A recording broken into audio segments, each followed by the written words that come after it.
Assalamualaikum, salam sejahtera.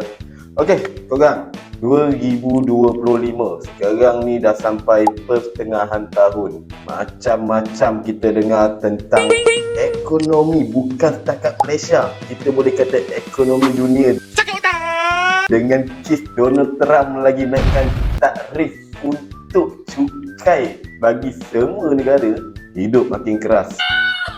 So, macam mana orang kaya masih lagi boleh stay dekat diorang punya level? Macam-macam cara kita nak cari duit, sama ada nak ataupun tidak. Yang pertama, kita boleh guna duit kita untuk buat duit. Simpan, invest dan labur dekat mana-mana tempat yang boleh beranakkan duit korang.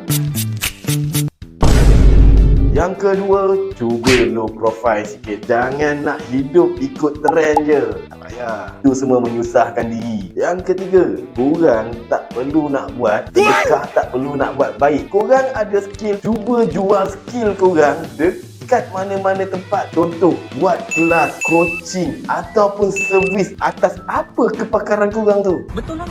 Betul. Ingat, terhenyak sampai lunyai. Bukan duit kita yang lunyai. Sultan Banker, pinjam macam bos, bayar macam pro. Assalamualaikum.